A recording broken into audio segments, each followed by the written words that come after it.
الحمد لله الذي كفى وسلام على عباده الذين اصطفى أما بعد فقد قال الله تبارك وتعالى في القرآن المجيد والفرقان الحميد. أعوذ بالله من الشيطان الرجيم. بسم الله الرحمن الرحيم. ويل لكل همزة لمزة الذي جمع مالا وعدده يحسب أن ماله أخلده كلا لينبذن في الحطمة وما أدراك ما الحطمة نار الله الموقدة التي تطلع على الأفئدة إنها عليهم مؤصدة في عمد ممددة. صدق الله العظيم. بزرگان محترم، میرے نوجوان ساتھیوں،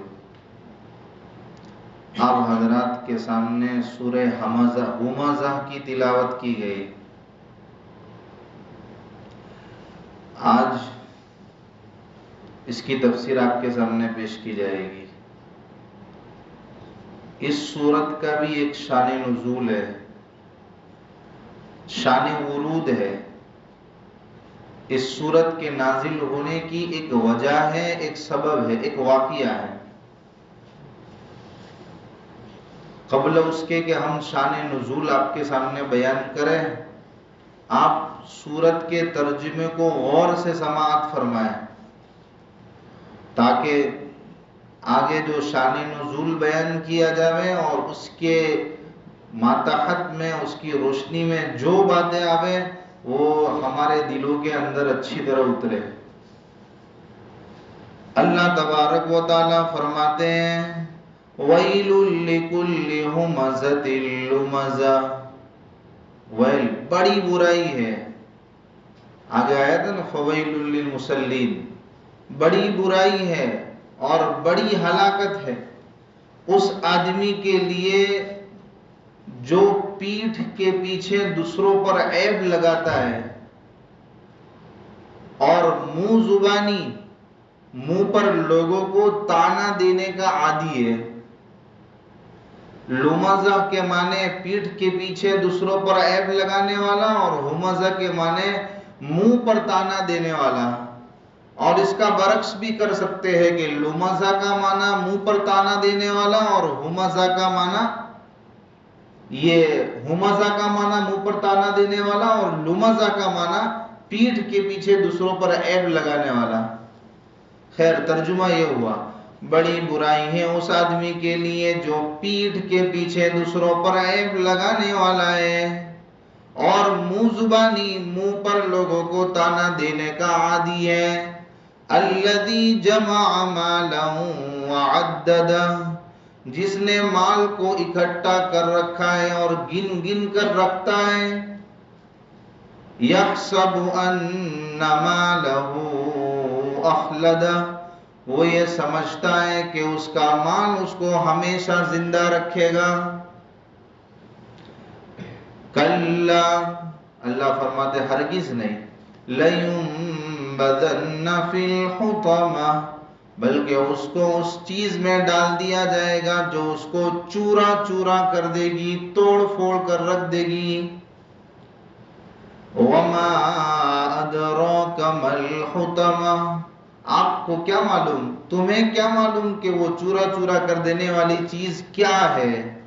اللہ وضاحت فرما رہے نار اللہ الموقدہ، اللہ کی جلائی ہوئی آگ ہے، التی تطلع علی الافئدہ، جو دلوں پر بھی غالب آ جائے گی، انہا علیہم مؤصدہ، وہ آگ ان پر بند کر دی جائے گی، لاک لگا دی جائے گی، فی عمد ممددہ، لمبے لمبے ستونوں میں آگ، ان کو لمبے لمبے ستونوں میں آگ گھیر لے گی، ان کو گھیرا کر دیا جائے گا۔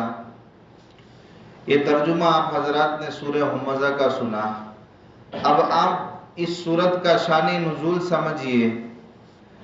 جب اللہ کے نبی صلی اللہ علیہ وسلم نے اسلام کی دعوت دینا شروع کیا لوگوں میں کہ ایک اللہ پر ایمان لاؤ، مسلمان ہو جاؤ، تو اس وقت اللہ کے نبی کی لوگوں کو دعوت دینے کے نتیجے میں رفتہ رفتہ دھیرے دھیرے لوگ مسلمان ہونے لگے، ایمان والے بننے لگے،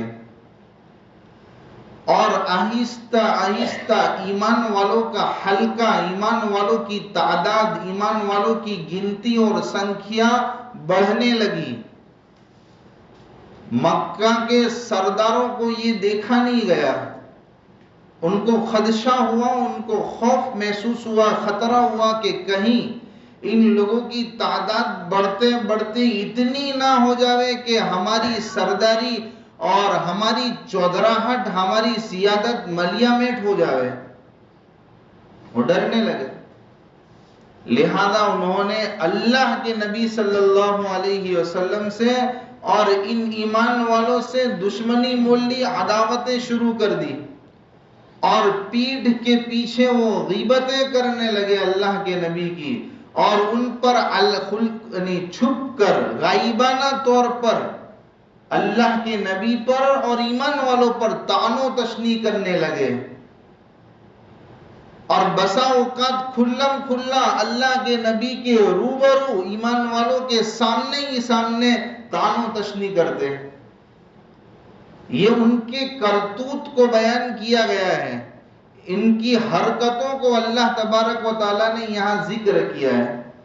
اس کی وجہ سے اللہ کے نبی کو اور ایمان والوں کو بڑی تکلیف ہوتی تھی، وہ اپنے دل کے اندر کڑن محسوس کرتے تھے، تکلیف محسوس کرتے تھے، تو اللہ تبارک و تعالیٰ نے اس صورت میں تسلی دی ہے کہ ان کی کرتوتوں کو ذکر کر کے ان کو وعید سنائی ہے، ان کی سزا کا ذکر کیا ہے۔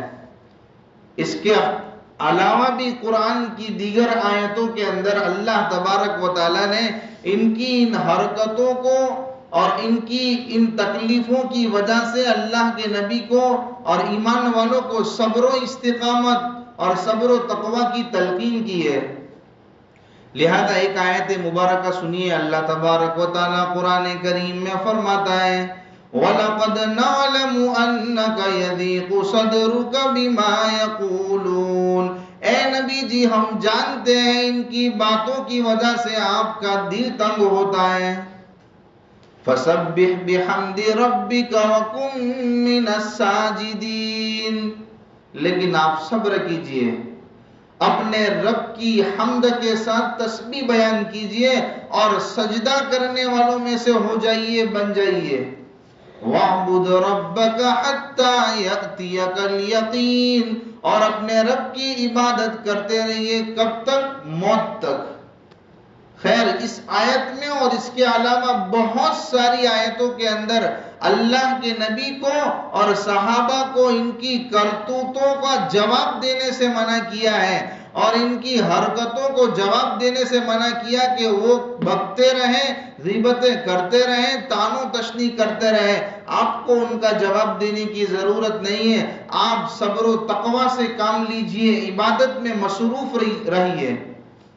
لیکن اللہ نے اس صورت کے اندر ان کی انہی کرتوتوں کو ذکر کر کے ان پر وعید سنائی ہے، سزا سنائی ہے۔ اب ایک ایک آیت سنیے۔ اللہ تبارک و تعالیٰ قرآن کریم میں فرماتے ہیں وَيْلٌ لِّكُلِّ هُمَزَةٍ لُمَزَةٍ، بڑی برائی ہے اس آدمی کے لیے.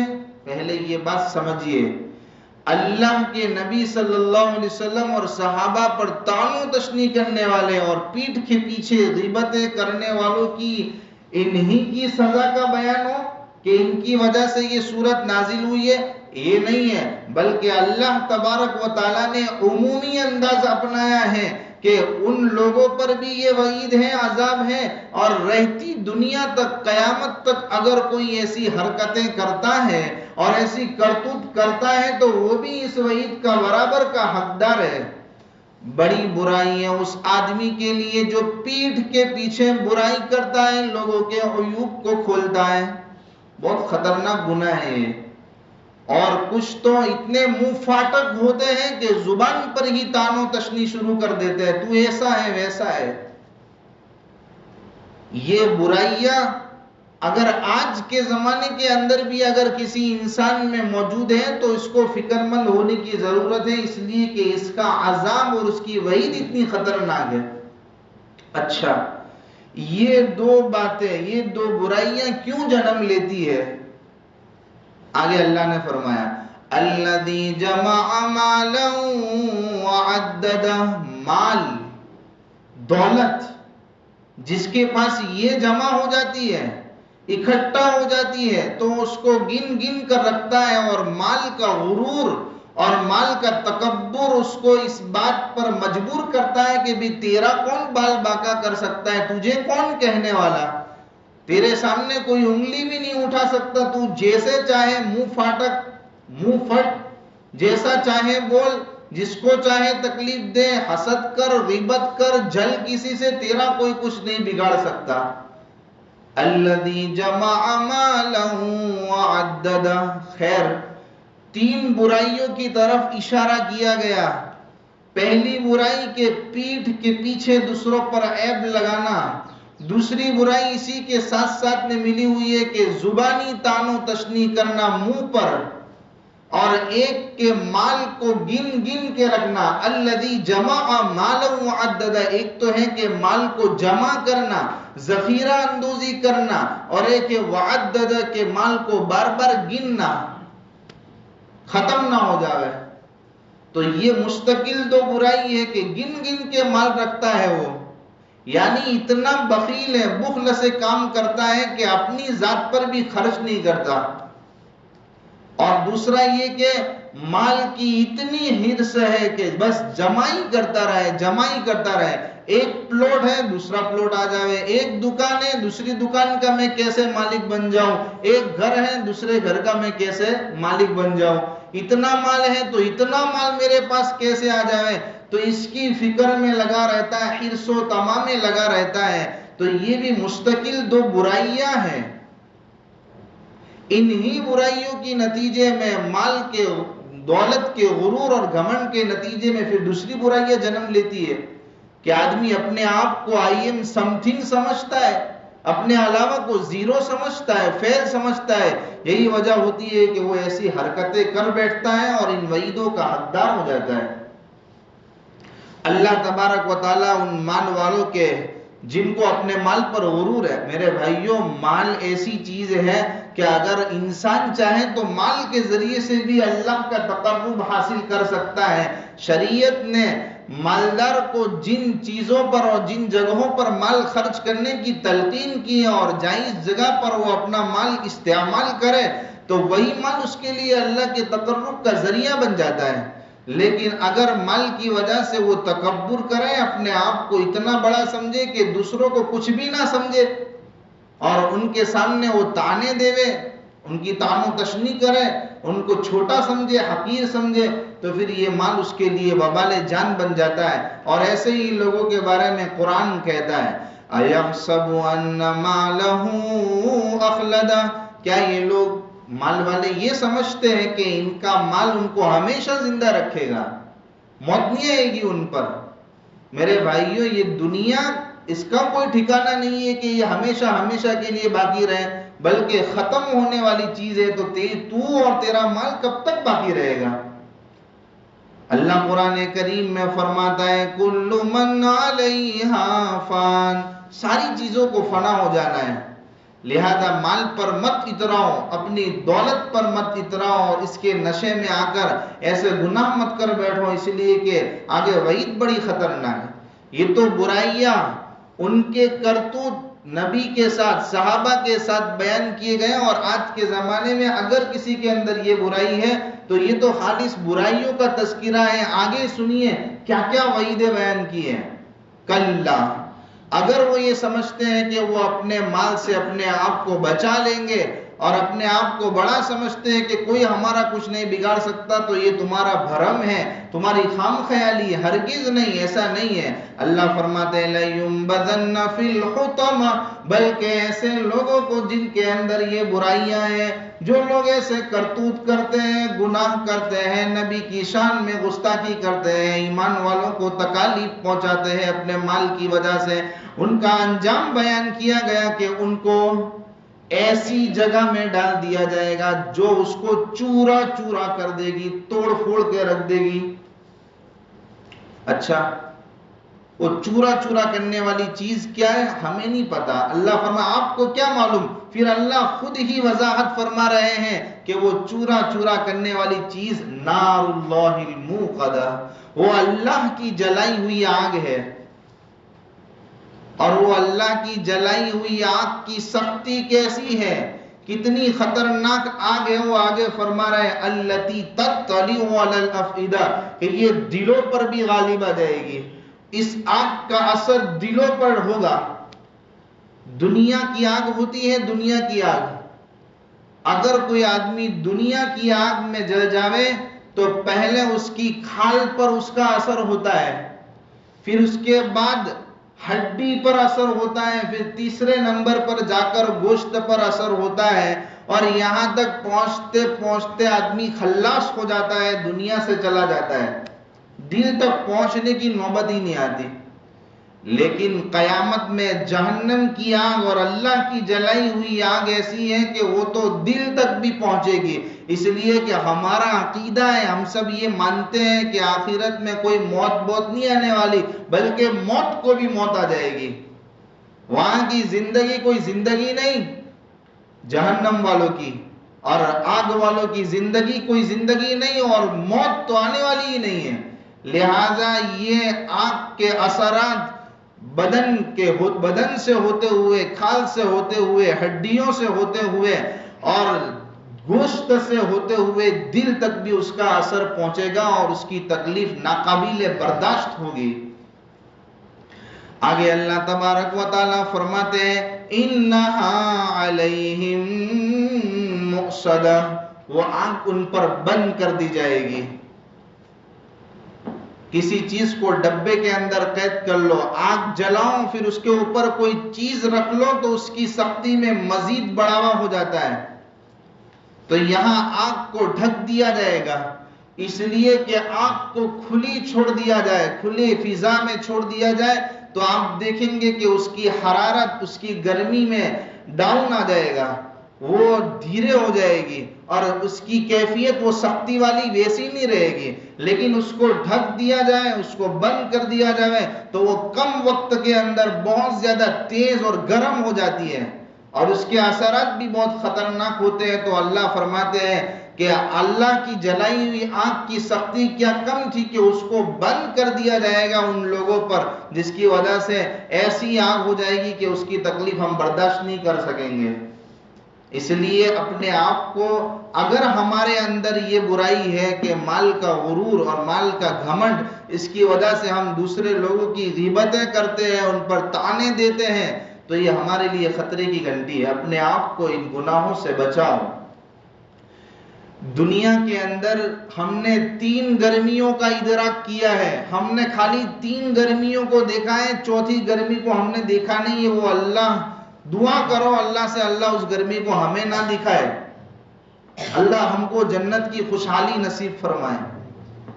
ایک تو انسان نے دنیا کی آگ کی گرمی کی کیفیت کو محسوس کیا ہے، دوسرا سورج کی گرمی کو دیکھا ہے، ابھی دیکھو کتنی گرمی ہے، گھر سے یہاں تک آنے میں پسینے سے آپ سرابور ہو گئے ہوں گے، اور خطرناک گرمی ہے، ہم برداشت نہیں کر سکتے۔ اور ایک انسان کے بدن کے اندر گرمی ہوتی ہے، بخار آتا ہے تو وہ آدمی فیل کرتا ہے، محسوس کرتا ہے کہ بھی میرا بدن اندر سے بہت گرم ہے، وہ گرمی آدمی برداشت نہیں کر سکتا ہے، تو آخرت کی اللہ کی جلائی ہوئی آگ کی گرمی اس کو آج تک نہ کسی آنکھ نے دیکھا ہے نہ کسی بدن نے محسوس کیا ہے۔ وہ قیامت میں اللہ سے دعا کرو اللہ اس آگ سے ہماری حفاظت فرمائے۔ نار اللہ الموقدہ التي تطلع علی الافئدہ انہا علیہم مؤصدہ، آگے بیان کیا فی عمد ممددہ، وہ آگ یعنی بلند اور اونچے اونچے شعلوں کی طرح ہوگی، کہ اونچے اونچے شعلے ستون جو ہوتے ہیں نا، لمبے لمبے ستون، تو وہ آگ ایسی شعلوں کی طرح اونچی اونچی بھڑک رہی ہوں گی، گویا ایسا محسوس ہوگا کہ بھئی ہم کو آگ کے وہ ستون لمبے لمبے ہیں، اس میں ہم کو گھیر دیا گیا ہے، ایسے گنہگاروں کو جن کے اندر یہ برائیاں ہیں ان کو گھیر دیا گیا ہے۔ تو یہ عبرتناک سزا بیان کی گئی ہے ان لوگوں کی جو اللہ کے نبی کے زمانے کے اندر اللہ کے نبی کو تکلیف دیا کرتے تھے، پیٹھ کے پیچھے غیبتیں کرتے تھے اور صحابہ کو تکالیف دیا کرتے تھے، منہ پر اور چھپے طور پر غائبانہ طور پر طعن و تشنیع کرتے تھے۔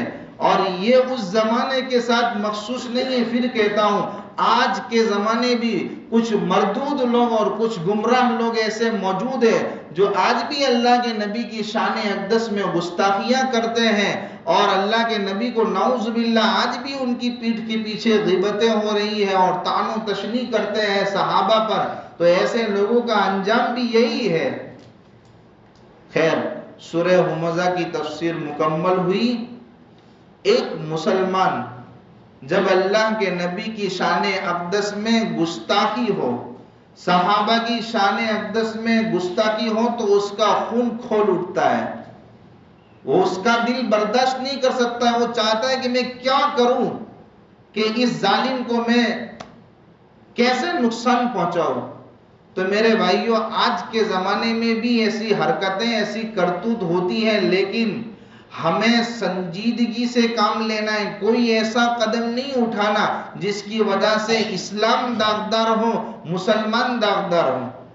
ہمیں ان کو نقصان پہنچانا ہے، لیکن کیسا نقصان پہنچانا ہے میں آپ کو بتاؤں۔ عام طور پر نبی کی شان میں جو گستاخیاں ہوتی ہے وہ آج کل کے سوشل میڈیا میں جو فیس بک ہے اس کے ذریعے سے عام طور پر یہ چیزیں پھیلائی جاتی ہیں اور لوگ دیکھتے ہیں۔ لہذا ہم ایسے کوئی غلط کمنٹ کریں ان کو جواب دے یا پھر یہ کہ کوئی ایسا کام کرے، ایسا کارنامہ انجام دے کہ جس سے ہماری ذات کو نقصان ہو، اسلام اور مسلمان داغدار ہو، ایسا کام نہیں کرنا۔ مولانا تقی عثمانی صاحب دامت برکاتہم العالیہ، اللہ ان کی زندگیوں کو خیر و برکت سے بھر دے اور ان کی عمر طویل کرے، انہوں نے ایک موقع پر بتایا تھا کہ ایسے لوگوں کا علاج یہ ہے، ان کو اس طور پر نقصان پہنچاؤ۔ آپ فیس بک استعمال کرتے ہو، آپ کو نہیں معلوم ہوگا کہ آپ فیس بک خالی کلک کرتے ہو، اوپن کرتے ہو، تو اس کی وجہ سے ان لوگوں کو جو فیس بک چلاتے ہیں وہ کہ ہمارے دوست نہیں ہیں، ہمارے دشمن ہیں، ان لوگوں کو $2.5 یا پتہ نہیں کتنے ڈالر بتائے، اتنے ڈالر کا ان کو فائدہ ہوتا ہے۔